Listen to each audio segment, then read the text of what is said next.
got our firm foundation and we're saying stand. But that's not enough. Next, you got to step, and that's where the journey comes in. We've determined the firm foundation, we've determined it has to be on the things of God, and we've stood on the things of God.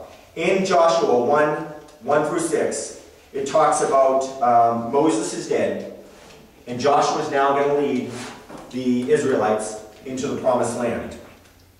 And he says to Joshua, "Now therefore arise and go over this Jordan." Goes on to say in verse 3, "Every place that the sole of your foot shall tread upon, I have given you, as I said to Moses." Then he goes on to say in verse 4, "From the wilderness and this Lebanon, as far as the great river, the river Euphrates, all the lands of the Hittites, and to the great sea toward the going down of the sun, shall be your territory." Now, God has said step to Joshua. He's even told him where to step. Right. So many people take that one part of the scripture verse out of context. Everywhere the place of your sole of your foot shall tread. Because they think, okay, I'm going to go out here and I'm just going to step and I'll be okay. No, did God say step there? That's no. Right. That's good. So if you don't go where God said step. So just because you're on a firm foundation doesn't mean you can't step off that foundation. Right. Amen. Be careful where you step and only step where God has told you to step. Because, listen to this, what he goes on to say in verse 7. "Only be strong and be very courageous. You may observe to do according to the law which Moses my servant commanded you. Do not turn from it to the right hand or to the left, that you may prosper wherever you go." So he's saying to Joshua right there, if you do turn from it, you may not prosper wherever you go. Or if nothing else, you may not receive the perfect will I have for you. Amen. You may still be blessed and get the permissive will, which is okay, it's kind of like second and third place in a race. You still get acknowledged. And you get a blessing, you get a medal, maybe you get a little bit of a prize, but you don't get the top prize. So if you turn or step where God hasn't told you to step, you're running into dangerous territory. Step when God says step. Now, granted, God may say step. Like with Joshua, he gave him the plan. He said, go here and take over, and I'll be with you. Okay, so he knew the plan. We may not know the plan sometimes. That, you know, I've shared stories where God told me to resign. I didn't know what the next position was.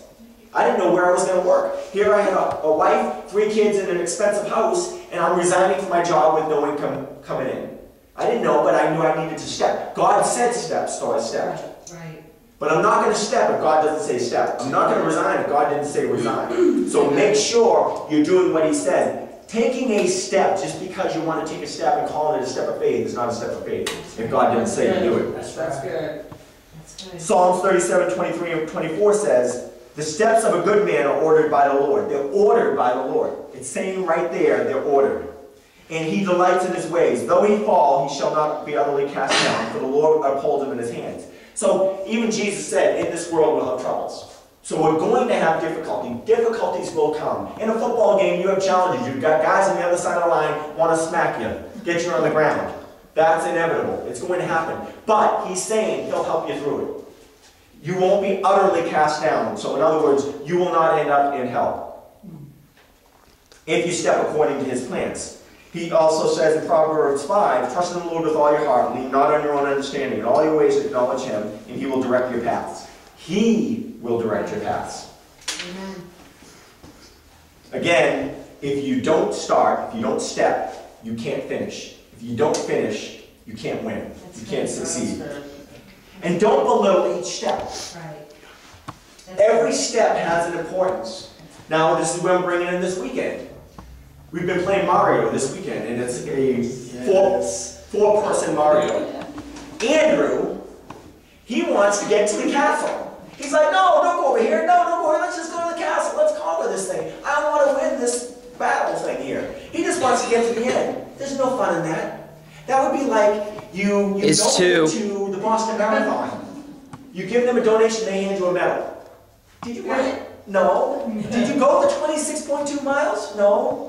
You know, I mean, we wouldn't have, if we had done what Andrew said, we wouldn't have had Bubble Boy, and we wouldn't have had Balloon Man.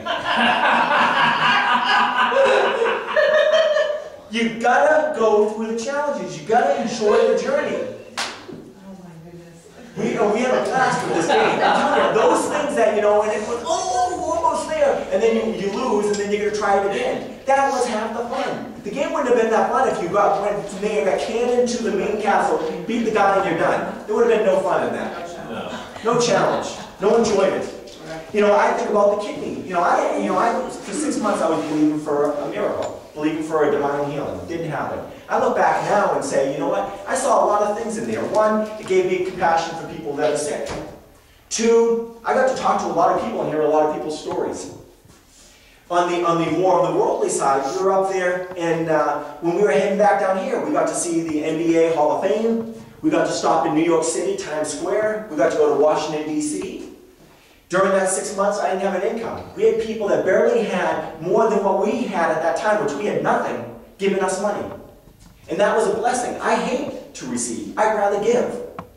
But now, I'm like, hey, I'm going to give all that much more because I appreciate when people give. So that's part of the journey. Do I wish now that I never went through that? Absolutely not. I wouldn't trade it for anything. Even though I have to take medicine, as of right now, as it stands, for the rest of my life, I still wouldn't trade it for anything. It showed me so much. That's the journey. And that's what we have to do when we're going through whatever we go through. Enjoy the journey. That's good. Soak up every moment. The good times and the bad times. Probably more so the bad times than the good times. Because there's so much more in that. So we've got the foundation. We're standing. Now we're stepping. NBA championships, you look at like with Brett Favre, I think about that. There's some that don't win the championships, but they loved the career that they had. You know, what's his name there, the basketball player?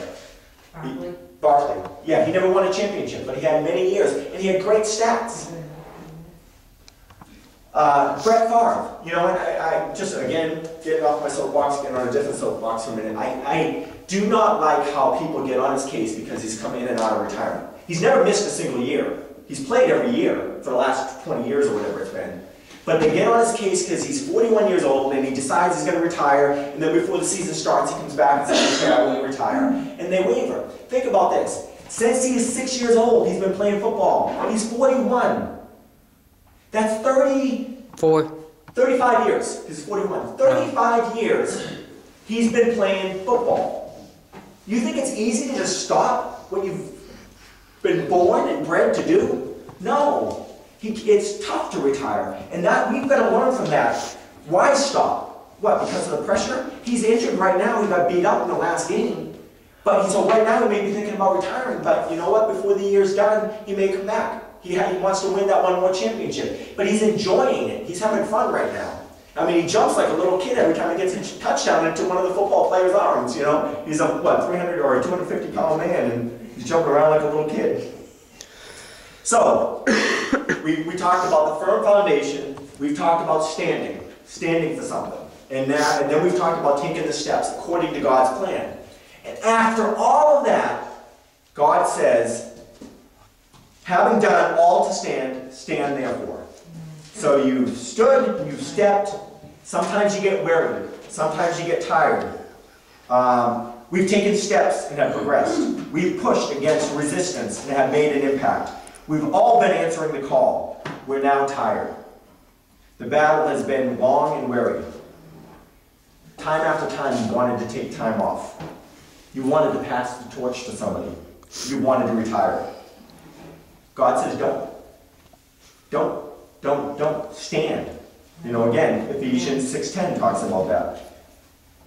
I think about it in this way. I think about a little kid when he says, after having done all to stand, stand therefore. I can remember doing this as a little kid. 3 or 4 of us at the beach. The waves are coming in. Yeah. You get out to the water, get them in there, you bury your feet in there like that, and all of you just standing there. Nobody's going to move, and the wave.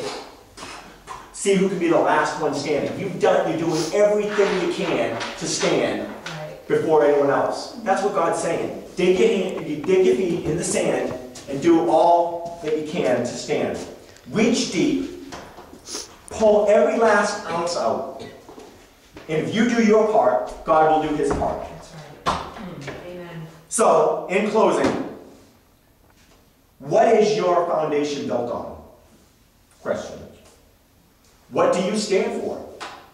Question. What do you say people will say you stand for? That's good.